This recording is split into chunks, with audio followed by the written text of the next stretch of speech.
જયમીન પટેલ તમારી ઘરની દુકાન ને હવે આપણે લઈને આવી ગયા છે પેલા રોજના બધાના વિડીયો આવતા છે ને કે પર ડે 50 રૂપિયામાં પડે, પર ડે 78 માં પડે, પર ડે 75 માં. ભાઈ મહિને જ ભરવાના, પણ કંપનીની ગણતરી આવે કે ખાલી તમે આ 16 લીધો 128 GB 70,000 રૂપિયા તો મહિનાનો હપ્તો આવે 3200 રૂપિયા. તો પર ડે આપણે હપ્તો ગણીએ તો 80 રૂપિયાથી 90 રૂપિયા થાય. એટલે એમ કંપની 24 હપ્તાની સ્કીમ આપતી છે.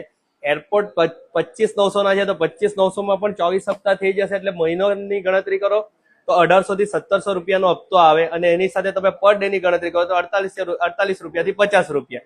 એ જ રીતના SE3 વોચ પર બી 24 હપ્તા 18 હપ્તા અવેલેબલ છે. આપણે ભરવાના તો મહિને જ છે, કારણ કે બેંક રોજ નથી કાપવાની, બેંક મહિને જ કાપવાની છે. તો આપણી ઘરની દુકાનમાં 24 EMI લાઈવ અવેલેબલ છે.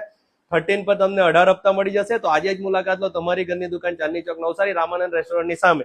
અમે બી હવારથી આ લખતા જ હતા કે ભાઈ એક મહિનામાં આટલો હપ્તો આવે તો પર ડે કેટલા આપે. પર ડે નહીં આવે, આપણે ભરવાના મહિનાની બીજી તારીખે જ છે. એટલે ધ્યાન લઈને ચાલો ને કે 3200 રૂપિયાનો હપ્તો તો 3200 રૂપિયા મહિનાની બીજી તારીખે ભરવાના, 1000 રૂપિયા મેન્ટેન બેલેન્સ ને 300 રૂપિયા બેંકનો ECH કાપે તે. તો આજે જ મુલાકાત લો તમારી ઘરની દુકાન, ચાંદની ચોક, નવસારી, રામાનંદ રેસ્ટોરન્ટની સામે.